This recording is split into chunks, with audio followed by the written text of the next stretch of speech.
Good morning, good afternoon, or good night, and welcome to Command Power, the show in which we discuss all things Magic the Gathering with a focus on Commander. And today's video is going to be a little bit different from what you're usually used to in this channel because we've just had a huge ban announcement in Commander and I thought I'd take some time to talk about it, what it means to the format, and my opinions on the ban. But before that, just a quick reminder to please click like and subscribe if you enjoy my videos. We're well on our way to 1 million subscribers and every single click counts. So in case you haven't heard about it yet, there are 4 cards that have been banned from Commander. Those are Dockside Extortionist, Jeweled Lotus, Mana Crypt, and Nadu Winged Wisdom. So there's a lot to unpack here, and the first thing to mention is that most of these cards have been banned because they are fast mana. They either provide too much mana for the rate, or they can allow the game to spiral out of control by providing a huge ritual-like effect on a stick, in the case of Dockside Extortionist. Nadu is the outlier out of the 4, but seeing as it was recently banned from Modern, and it was admittedly a design mistake, it's not particularly surprising to see it on the list,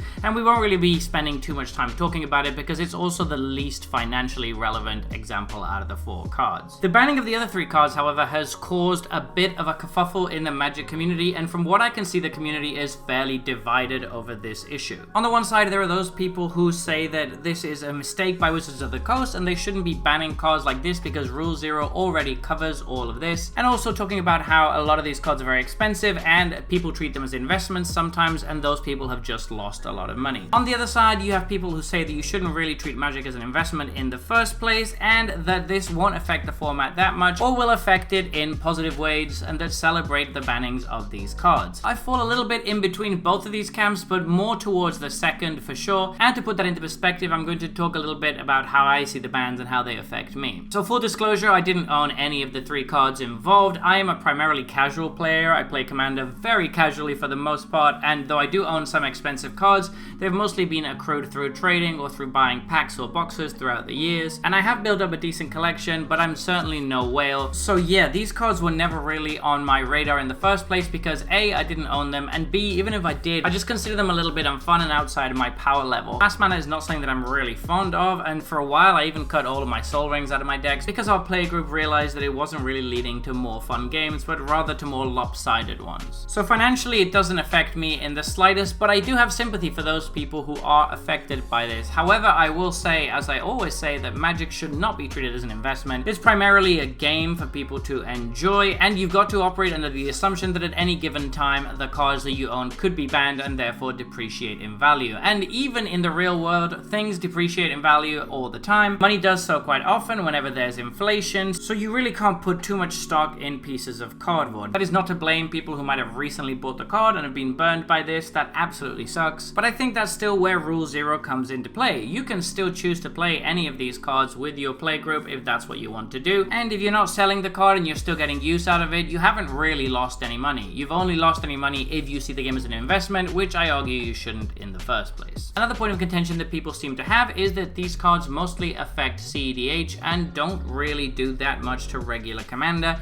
and I do tend to agree with that for the most part with some caveats. So CEDH is definitely more effective than casual Commander with these bans because a lot of CEDH decks straight up run these cards or feel like they have to in order to compete, seeing as that format pushes the limits of Commander to its maximum and tries to extract as much value and speed out of decks as it possibly can. That being said, all decks are being forced to give up these advantages, so even in CEDH, I don't see how this is as big of an issue as people are saying it is. It just means you're going to have to think of new combos in the case of Dockside Extortionist, or new cards, or slow down your format a little bit, which isn't a massive issue. You're losing 2 pieces of ramp, you've still got tons of good acceleration left to you, a lot of it is still fast acceleration. So while I do think it's going to change the format, I don't necessarily know if it's going to hurt the format, though of course I'm not an expert on that format in the first place, so it might be that it completely ruins everything. But in my experience, that tends not to be the case. What happens whenever there are bans is that other things rise to fill the spots of the cards that have been banned, and the sky doesn't fall. You just adapt, tune stuff, and make things better. And if anybody is suited to do that, it is CEDH players. They routinely try to push the boundaries of this game, so I'm sure they can manage to brew some new decks without these 2 cards in them. So what are going to be the consequences for casual Commander of the banning of these cards? Well, for one, it's going to make Rule 0 conversations a lot smoother because you don't need to worry about 2 of the biggest culprits of fast mana in the format, which were Jeweled Lotus and Mana Crypt. Now that issue is not going to have to come up in pre-game conversations. You're also going to get less curb stomps by people people who have obviously overpowered decks. However, in the vast majority of games of casual Commander, it's not going to affect anything at all because most people were simply not playing these cards. I would also argue that cards like Dockside Extortionist are inherently not fun to play with. Certainly in my experience, I've never had an enjoyable situation where I've seen somebody cast a Dockside for a bunch of mana.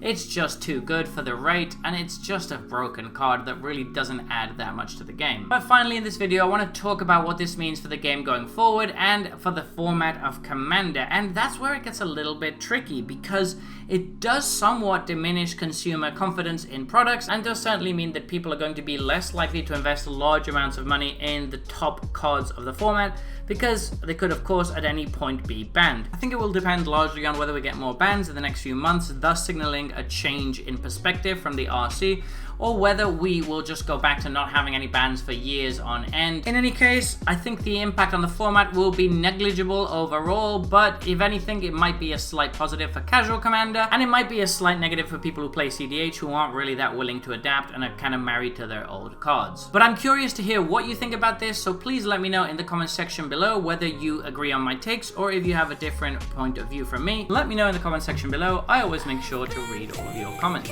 And if you enjoyed this video, don't forget to click like or subscribe. It really helps the channel. And until next time, take care.